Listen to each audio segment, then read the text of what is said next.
So Daryl Morey went on a podcast and opened up a book of insight. You do not want to miss what he said. We'll break it all down here on Philly Take with RB. Perfect.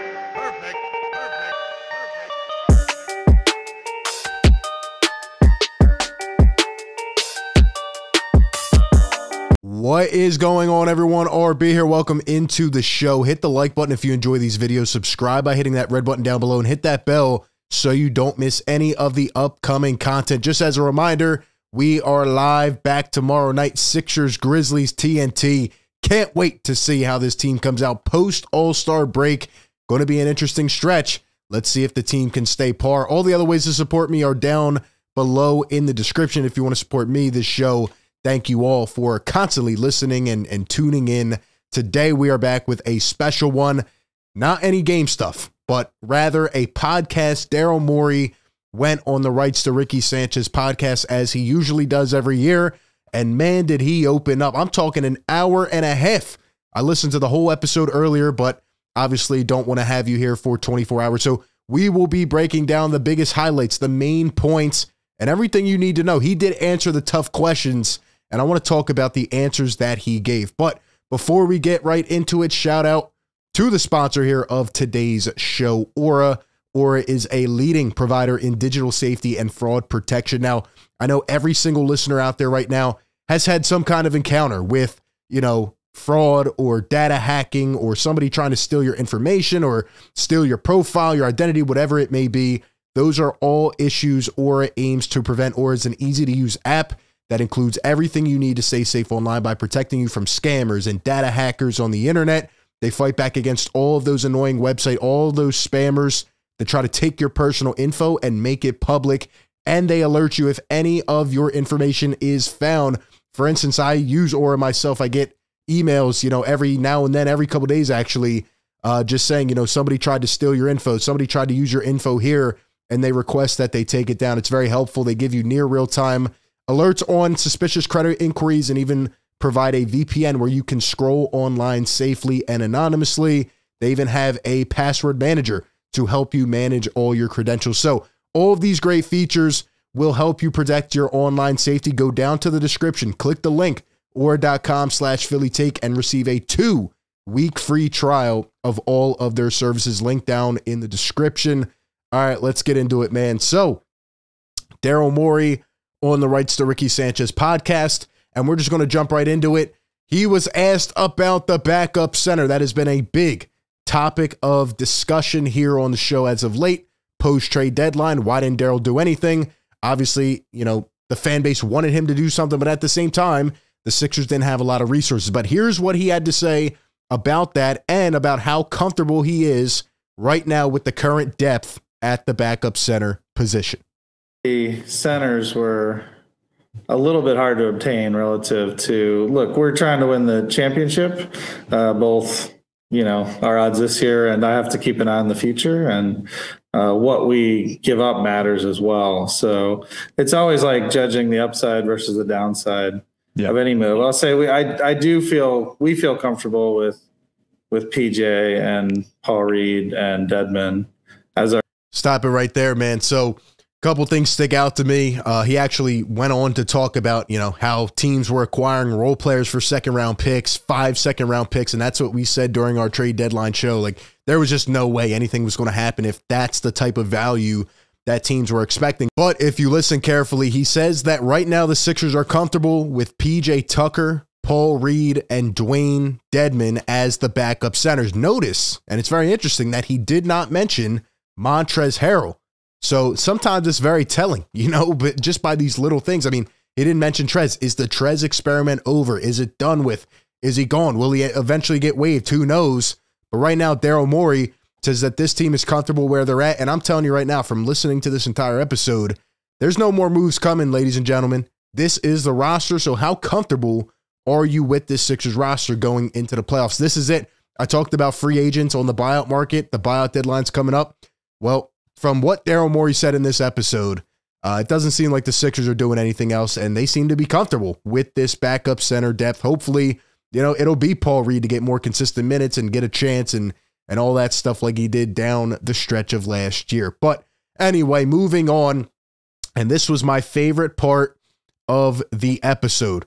Got the timestamps lined up, and Daryl Morey, yes, Daryl Morey answered about the Sixers 2-man game. And he literally echoed, and finally somebody answered the question that I've been posing for the last 3, 4, 5 months here on the show. Going back to the summer, I said when James Harden and Joel Embiid finally lock in that 2-man game and get it consistently rolling, this team is going to be unstoppable because that is one of the most efficient duos in the NBA. That threat, and I've broken it down with film. I've talked about it in countless post-game or news videos, and every time it seems that they get to the fourth quarter, you know, in a certain game against a certain team, they just go away from it. Sometimes they use it to perfection and it is unstoppable, and sometimes they get away from it. But why did the Sixers get away from the Embiid Harden 2-man game? Here are Daryl Morey's thoughts. I think it was 95. Yeah, so that, you know, I think I've mentioned this before, I did underestimate the time it was going to take for Joel and James to develop a chemistry. I think, you know, and again, this is another place I'd like to see that consistency, because when we have it humming, it's really humming. And I think you guys who watch every minute like I do have seen it. And then there'll be times you're just like, wait, why aren't we doing the thing that's working really well? Like what's happening? And so I think I'd like to get more consistency there. Thank you very much. So Daryl Morey, as I've said before, is a fan like the rest of us. He's not just your typical business GM. He watches the games. He's in depth with it, right? He's enticed about the game. He wonders the same thing we do. There is no answer. Why do the Sixers get away from their most lethal threat? And this needs to be communicated with the coach, with the star players, with the rest of the squad. That 2-man game, again, I've broken it down. I've said it so many times, I'm sick of hearing myself say it. That 2-man game is so effective. Come playoff time, the Sixers need to continue to roll with it. They've never had a duo like that, you know, pairing an actual point guard with Joel Embiid. And go back to the recent videos. I mean, you can see how effective it is. And again, I've showed certain plays. It's just you have to bite one or the other, and it's unstoppable. And I'm glad that Daryl Morey wonders the same thing. Have a talk with the coach. You have to, man. You have to. Daryl Morey, I will highlight this as well, said that amongst the league executives, essentially, including his own thoughts, believe that the East will be run by the Celtics, Bucks, and Sixers. Yes, he says that a large group, especially GMs that he's talked to, believe that it's those 3 teams' conference to win or lose. So apparently people do respect the Sixers, according to Daryl Morey, and, you know, view them as a potential threat. Now, Daryl did go throughout this episode and say, you know, back and forth, you know, it's weird. Sometimes you're on these crazy stretches of wins, and sometimes you're all the way on the bottom. And I agree. I've said that this year too. It's been a very like roller coaster type of year. So you need to see more consistency out of your team, and hopefully we'll see that. But shout out to Michael Levin here. I really enjoyed listening to him and the way that he posed these questions. I've never really listened to a full episode of his talk, but this was actually pretty funny, and I'll just let you guys hear this one. Taste in your mouth. That is, but blowing a big lead leaves a specifically bad taste in your mouth. That is reflective of the kind of team that this team thinks they are, which is a flip the switch team, despite the fact that they haven't proven any like with enough certainty that they can do that in the playoffs. That is why, as soon as it starts to happen, you go like, here they fucking go again, man.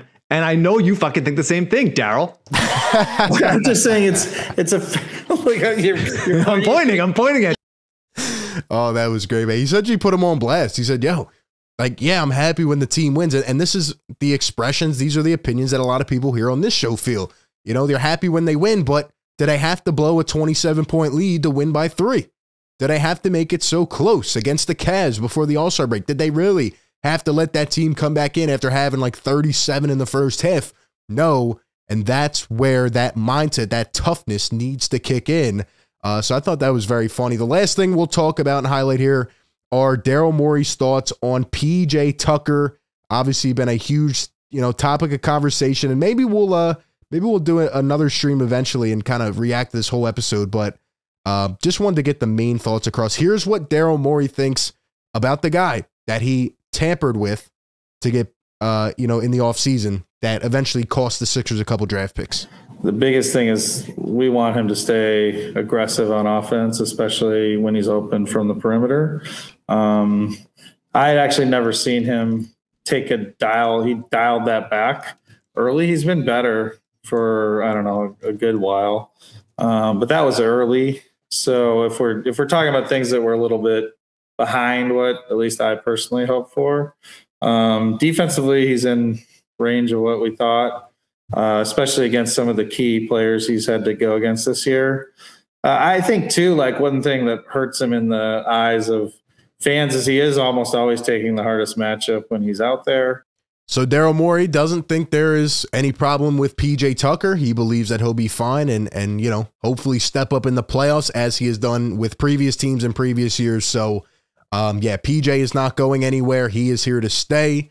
And he's probably going to be in the starting lineup. Should he be? That is a completely different question. But all I'll say at the end of the day is that the Philadelphia 76ers have a very tough stretch coming up right now, and it is going to tell a lot about where this team is at. But at the end of the day, nothing will be more telling than, one, whether they get to the playoffs healthy, and two, whether they finally get over the hump. Daryl didn't want to commit, but he says this team has a real shot, and he believes this roster is built like a lot of teams that can win a championship. Those are my thoughts. Give me all of yours. What are your reactions? Drop them down in the comments section. As always, I'll be back live tomorrow, YouTube and playback. Be there, Sixers, Grizzlies. That being said, hope everybody has a great night, and I will catch you all on the next one. Peace.